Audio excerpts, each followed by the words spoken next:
The champagne bubbles rose like tiny lies, each one bursting at the surface, just like my patience.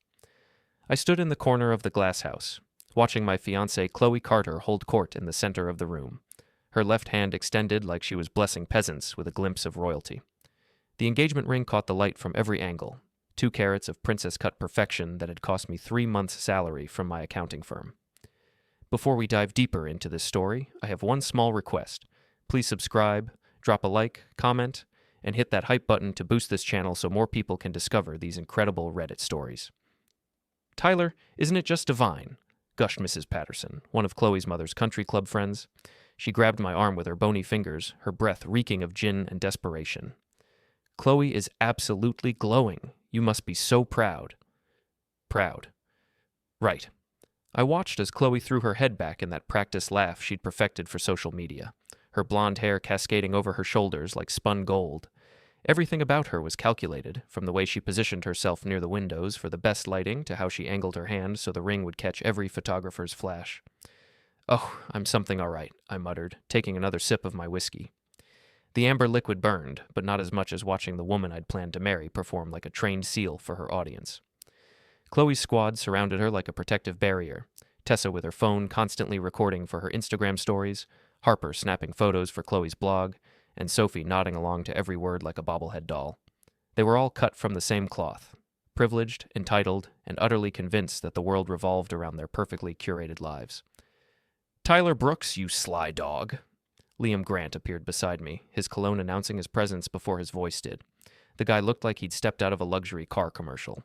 Perfectly styled hair, designer suit that probably cost more than my car payment, and that smug smile that made me want to check if my wallet was still in my pocket.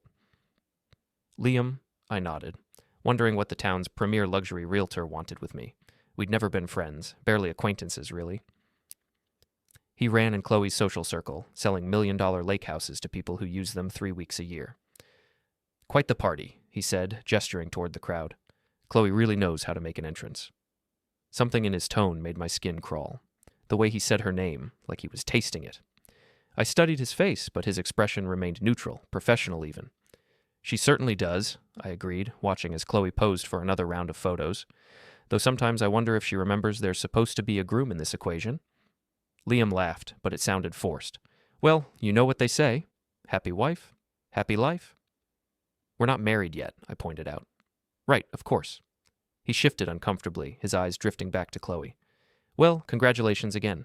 You're a lucky man." Lucky. If I had $1 for every time someone had said that, tonight I could have bought another ring. But as I watched Liam walk away, something nagged at me. The way he looked at Chloe wasn't the casual appreciation of a friend.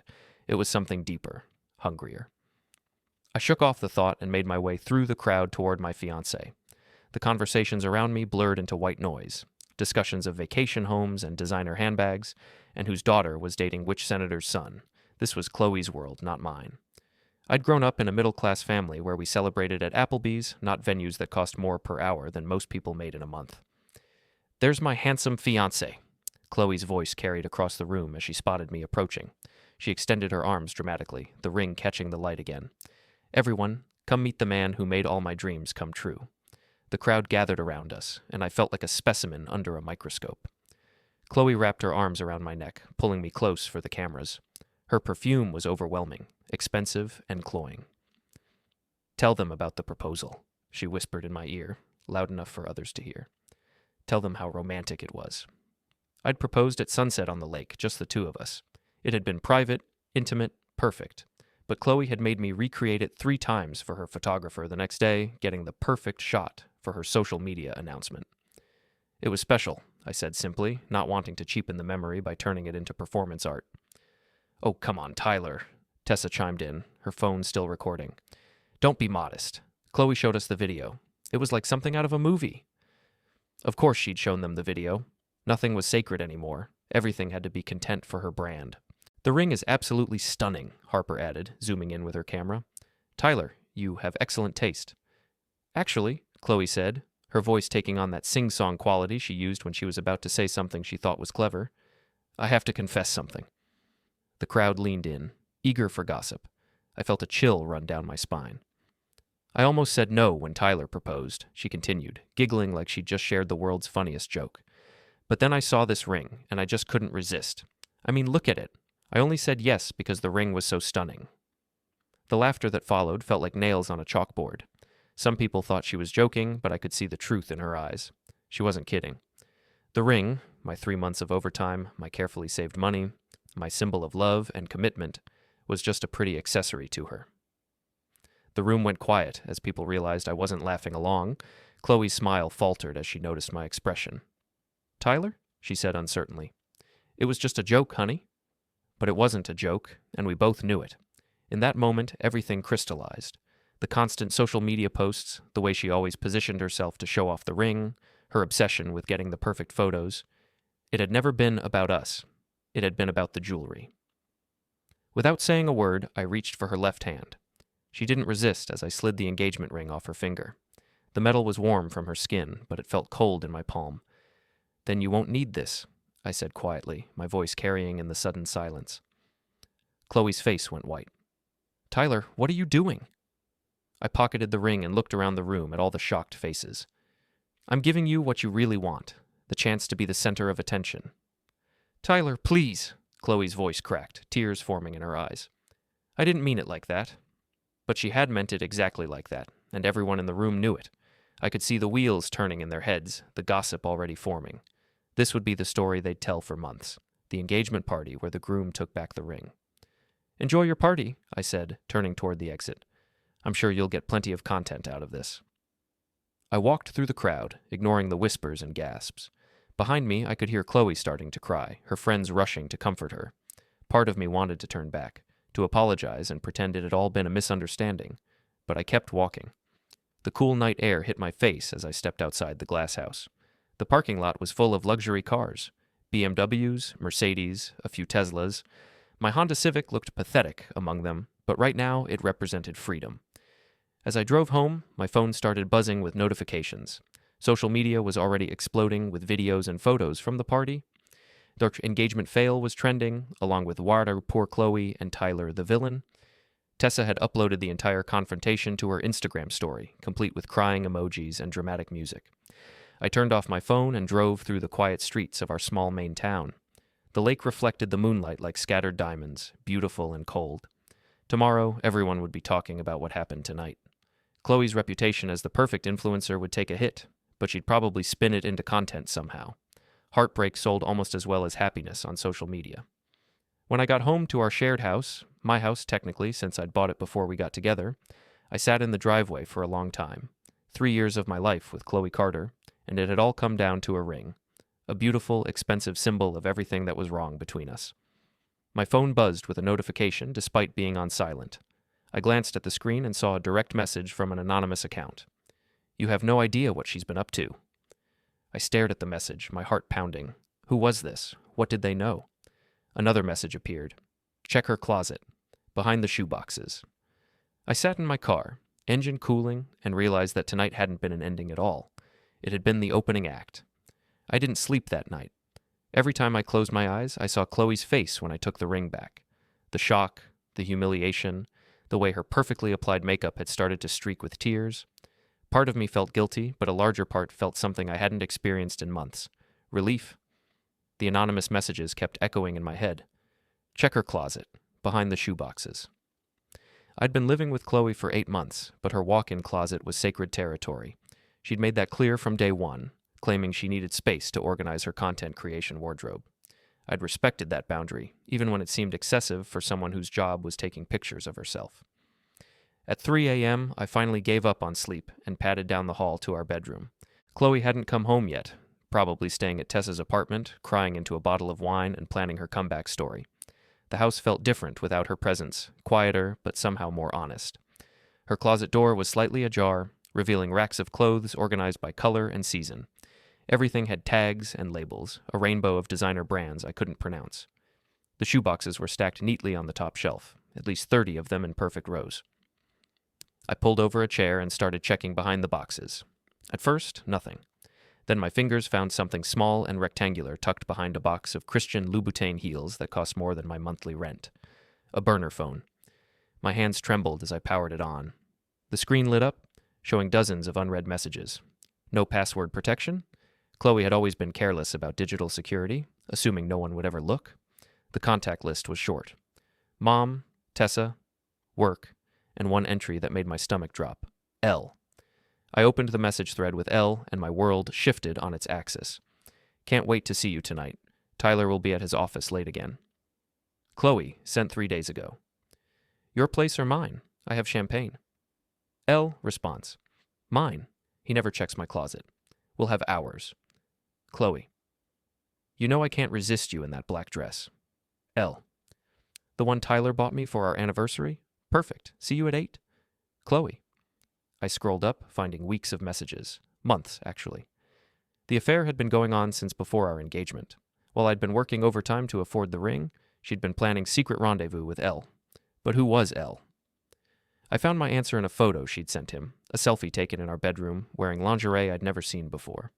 The reflection in our dresser mirror showed a man's silhouette, a tall, well-dressed, familiar, Liam Grant, the luxury realtor who'd congratulated me at the party. The man who'd looked at Chloe with hungry eyes and said I was lucky. He'd been sleeping with my fiancée in my own house, probably laughing about what a fool I was. I sat on the floor of the closet, surrounded by designer shoes and evidence of betrayal, and felt something cold settle in my chest. Not heartbreak. I'd moved past that somewhere between the champagne bubbles and Chloe's public confession about the ring. This was something sharper, more focused. This was anger with a purpose.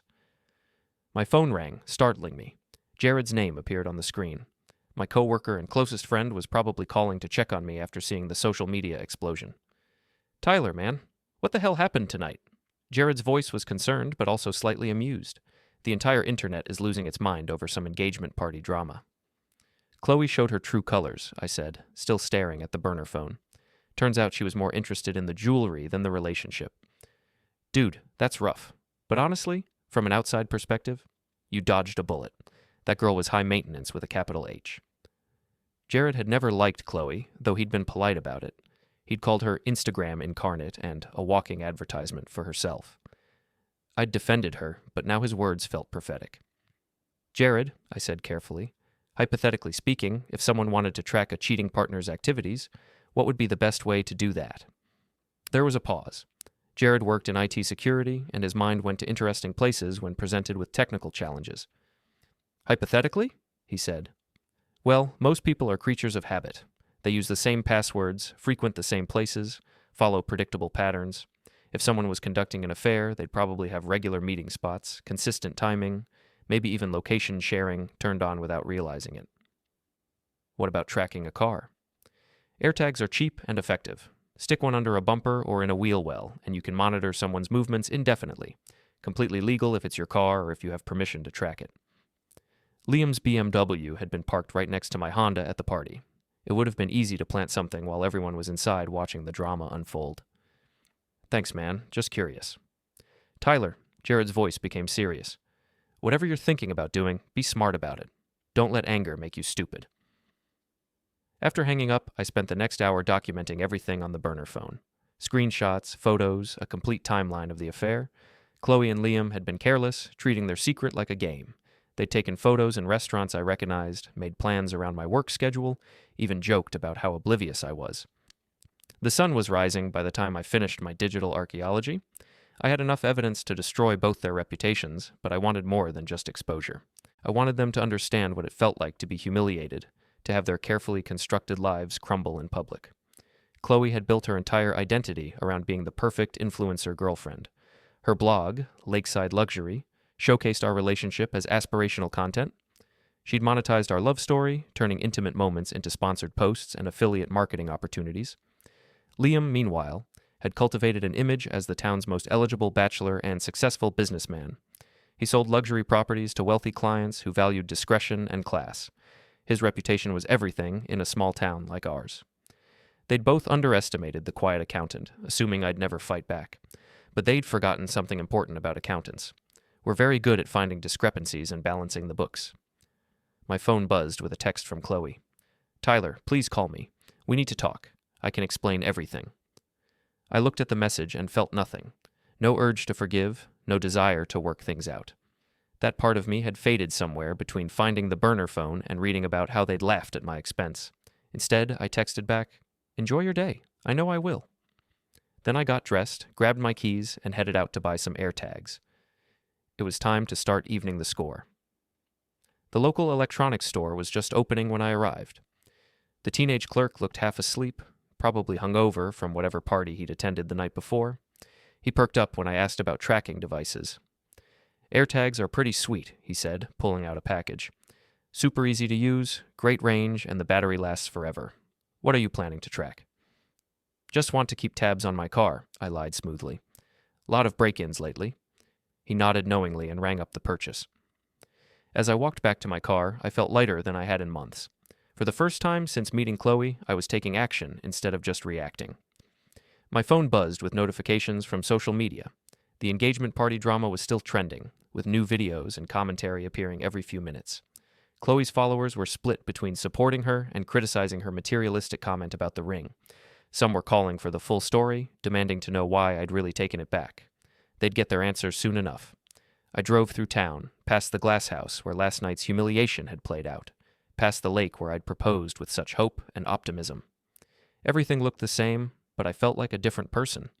The naive romantic who'd saved for months to buy the perfect ring was gone, replaced by someone harder and more calculating. Someone who understood that sometimes the only way to win was to change the rules of the game entirely.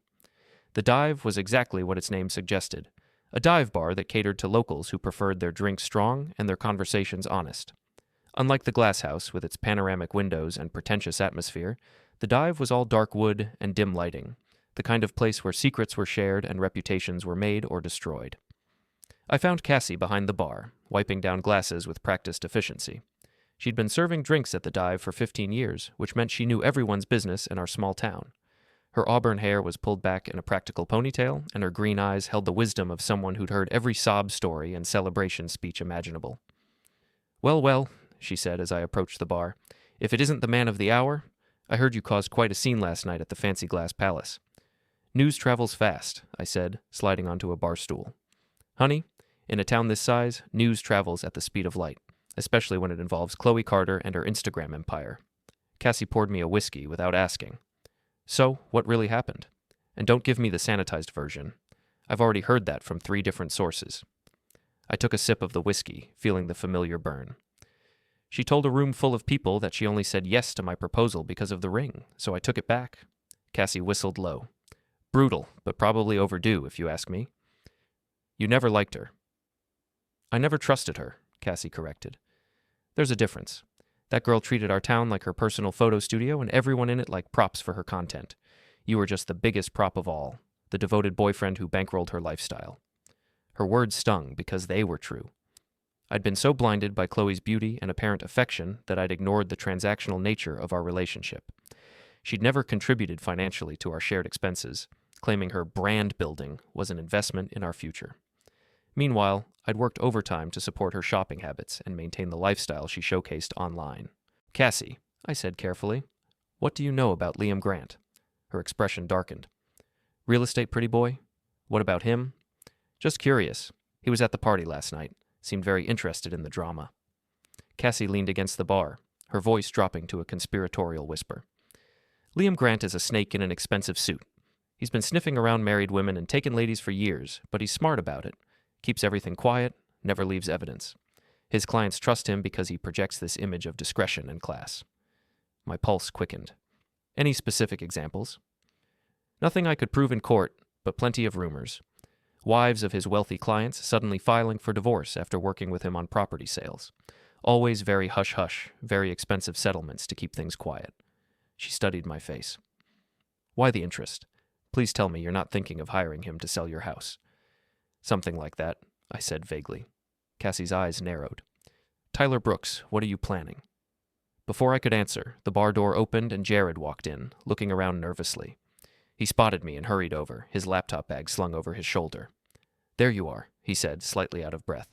"I've been calling you for an hour." "Phone's been on silent. What's the emergency?" Jared glanced around the nearly empty bar, then leaned in close. "I did some digging on that tracking question you asked about.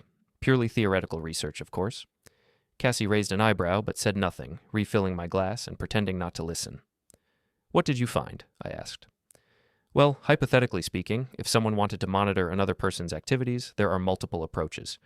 digital surveillance through social media and location services, physical tracking through GPS devices, and behavioral pattern analysis. He pulled out his laptop. I may have created a theoretical framework for such an operation. Jared, you didn't have to.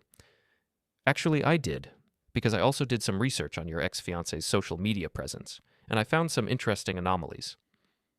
He opened his laptop and showed me a series of screenshots from Chloe's Instagram account. Look at the timestamps on these posts versus the location data. She's been claiming to be in certain places while her phone's GPS shows she was somewhere completely different. I studied the screen. Photos tagged at the spa were actually taken at an upscale apartment complex across town.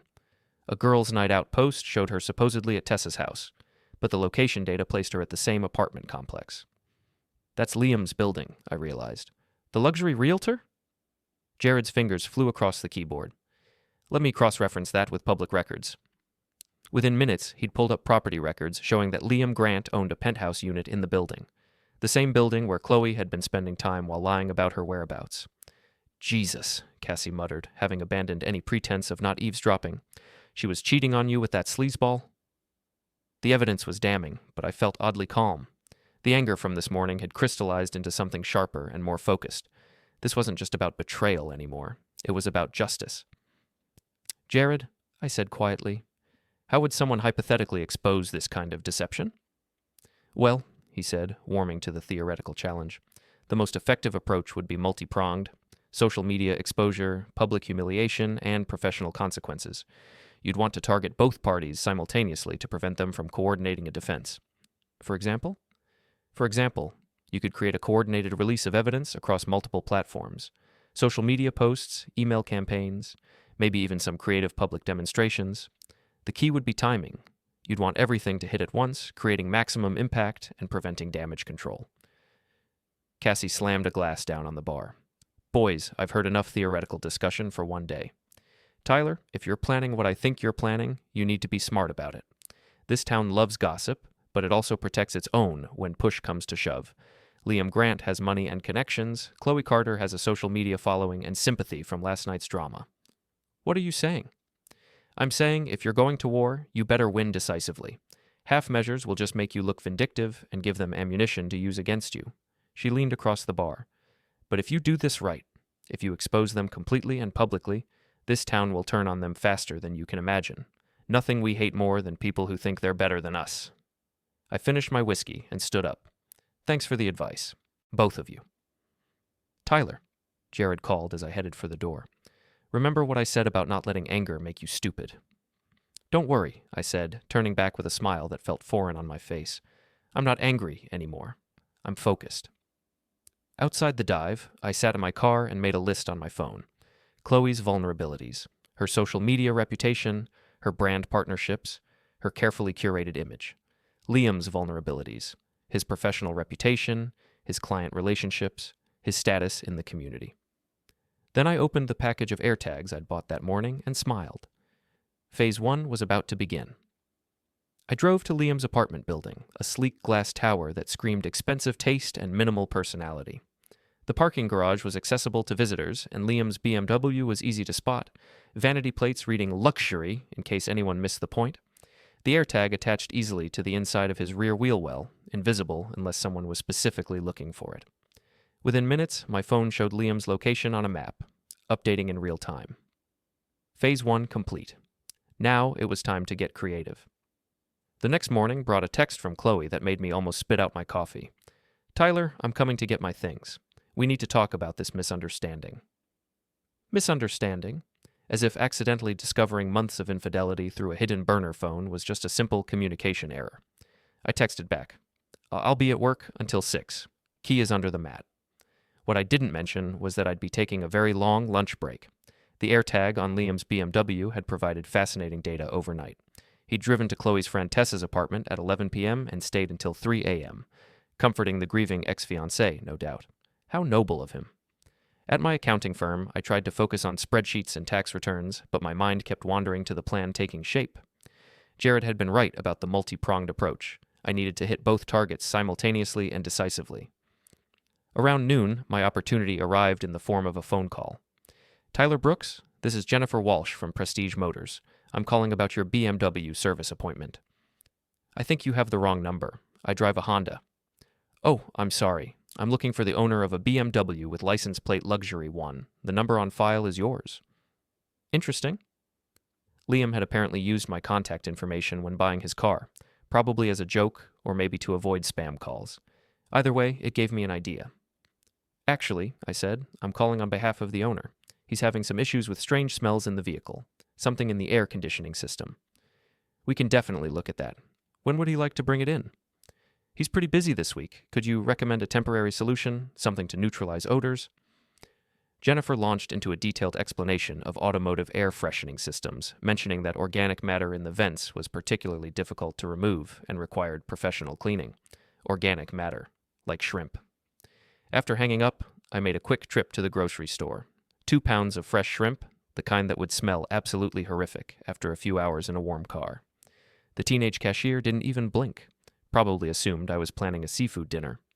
Liam's BMW was parked in the same spot in his building's garage.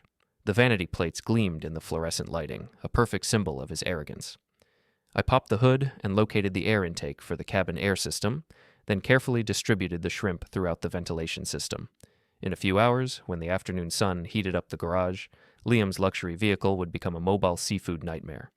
The smell would be impossible to eliminate without completely replacing the entire air system, a repair that would cost thousands of dollars and take weeks to complete. Phase 2 complete. But I wasn't done with Liam's car. The AirTag data showed he had a client meeting at 3 p.m. across town. That gave me time to implement Phase 3. I drove to a pet store and purchased a small bottle of liquid fish attractant, the kind used by fishermen to lure bass and trout. The clerk assured me it was incredibly potent and guaranteed to attract every fish in the lake. Perfect. Back at Liam's car, I applied the fish attractant to his door handles, steering wheel, and seat upholstery. The smell was subtle at first, but it would intensify over time and prove nearly impossible to remove from leather surfaces. By the time Liam finished his client meeting, his BMW would be uninhabitable. My phone buzzed with a notification. Liam's car was on the move. I quickly finished my work and headed back to the office, arriving just as my lunch hour officially ended. "How was lunch?" asked Janet, our office manager. "Productive," I said honestly. Around 4 p.m., I received a call from an unknown number. "Tyler Brooks." The voice was angry and familiar. "Speaking."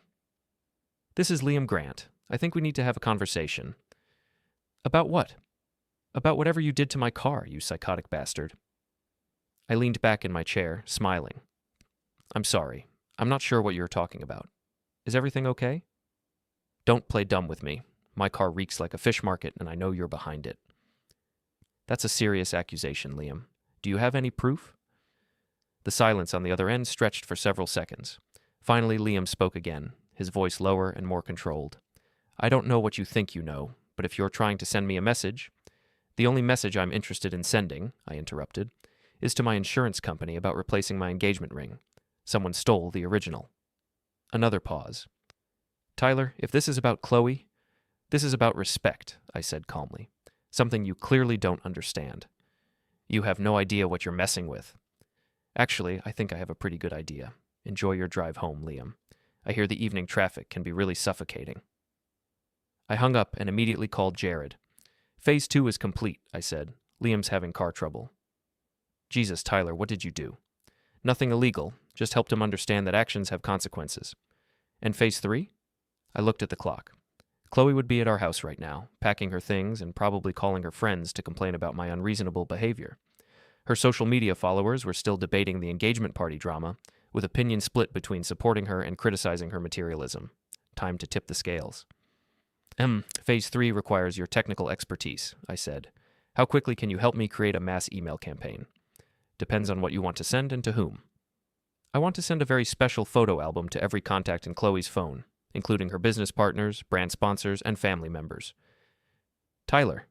Jared's voice carried a warning. "Nothing explicit," I assured him. "Just some candid behind-the-scenes shots that show the real Chloe Carter, the one who lies about her location and cheats on her fiancé. Where did you get these photos?" "Let's just say she was very careless about digital security." Jared was quiet for a moment. This could destroy her career. "Her career was built on lies anyway. I'm just providing some truth in advertising." "Okay," he said finally, "but we do this smart. Anonymous accounts, VPN routing, untraceable digital footprints. If we're going nuclear, we're not leaving fingerprints. Meet me at my house at 7. Chloe should be gone by then.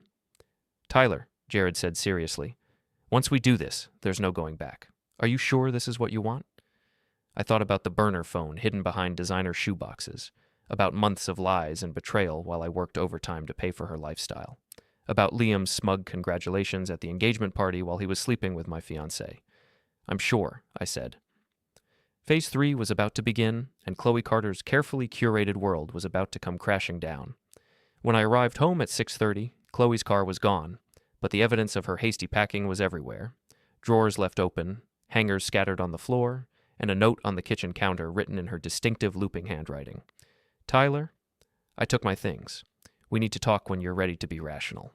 What happened at the party was a mistake, and I think we can work through this. I love you. See. I crumpled the note and tossed it in the trash. Love. She'd confused love with convenience, just like she'd confused a relationship with a business arrangement. Jared arrived at 7 sharp, carrying his laptop and a bag of Chinese takeout. Figured we might be here a while, he said, setting up his equipment on my dining room table. Show me what we're working with. I handed him the burner phone and watched his expression change as he scrolled through the messages and photos.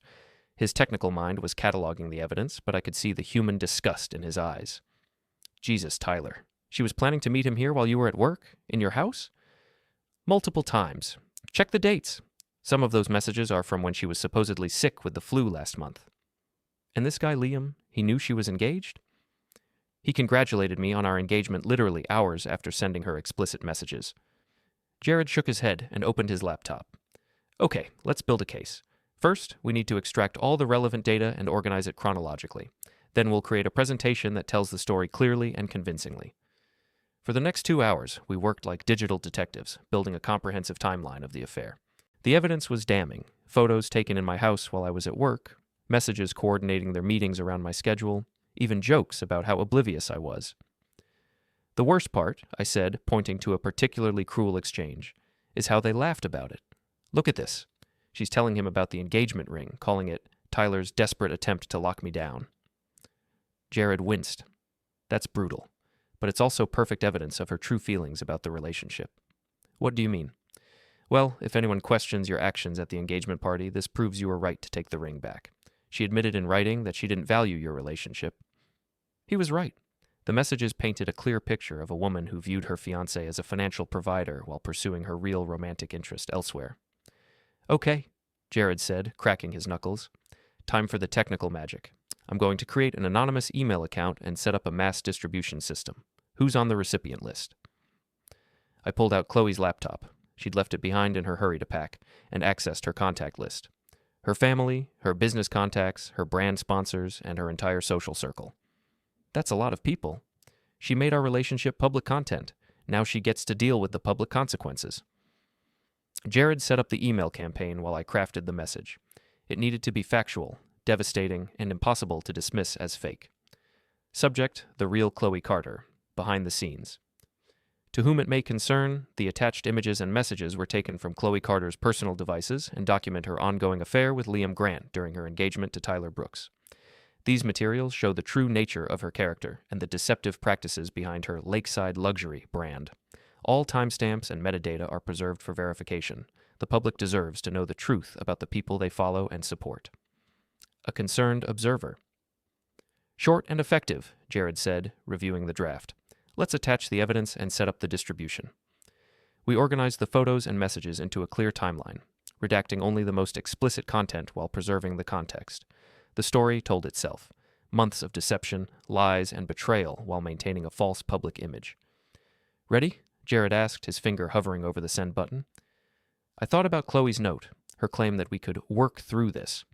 I thought about her public humiliation of me at the engagement party, her casual dismissal of our relationship as nothing more than a jewelry transaction. I thought about Liam's smug congratulations while he was sleeping with my fiancée in my own house. Send it. The emails went out at 9:47 p.m. on a Tuesday night, prime time for social media consumption. We sat back and waited for the digital explosion. It didn't take long. My phone started buzzing with notifications within minutes. Screenshots of the email were being shared across social media platforms.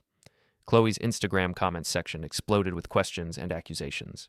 Her brand sponsors began distancing themselves with carefully worded statements about reviewing partnerships and ensuring brand alignment. At 10:15, my phone rang. Chloe's name appeared on the screen. "Tyler, what have you done?" Her voice was panicked, desperate.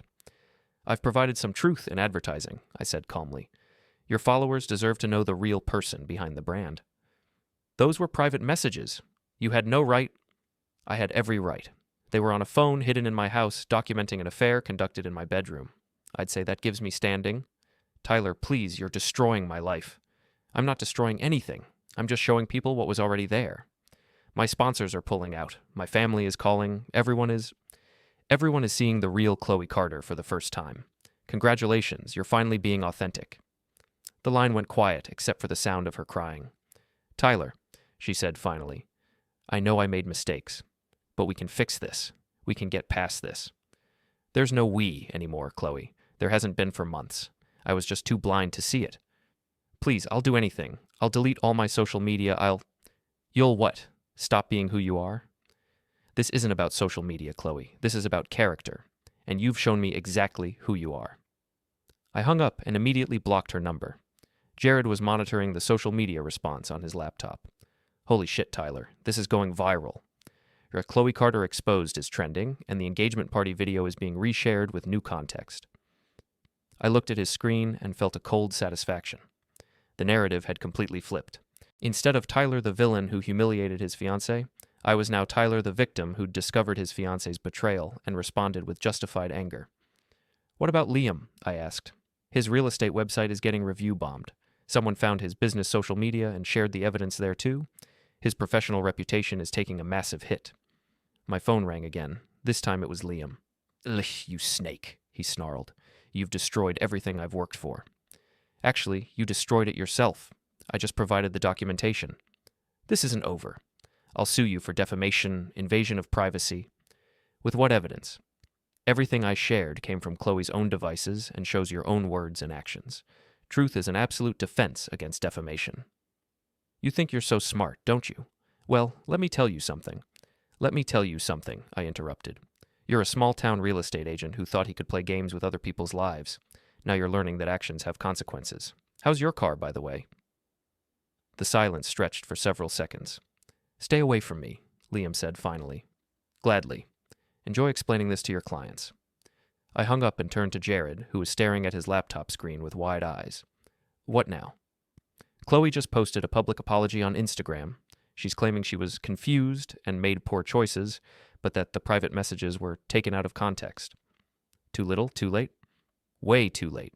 Her comments section is brutal. Former fans are calling her a fraud and a cheater. Her follower count is dropping in real time." I watched the numbers fall and felt something I hadn't experienced in months. Peace. Not happiness, exactly, but a sense of justice being served. Chloe had built her career on a lie, and now that lie was crumbling in real time. "Tyler," Jared said quietly, "I have to ask, do you feel guilty about any of this?" I considered the question seriously. Did I feel guilty about exposing the truth? About showing people who Chloe and Liam really were behind their carefully constructed facades? "No," I said finally. "I feel relieved. For months, I thought I was going crazy. I thought I was imagining problems in our relationship, being paranoid about her behavior. Now I know I was right to trust my instincts." "And what happens now?" I looked around the house that had been our shared space for 8 months. Tomorrow, I'd start the process of removing all traces of Chloe Carter from my life. I'd change the locks, cancel the joint accounts, and begin rebuilding my life without her lies and manipulations. "Now I move on," I said, "and they deal with the consequences of their choices." My phone buzzed with one final notification, a text from the anonymous account that had started this whole journey. "Well done, justice served." I stared at the message, wondering who had sent it and why they'd chosen to help me, but in the end, it didn't matter. What mattered was that the truth was finally out, and Chloe Carter's house of lies had collapsed under the weight of her own deceptions. The ring was off, and so were the gloves.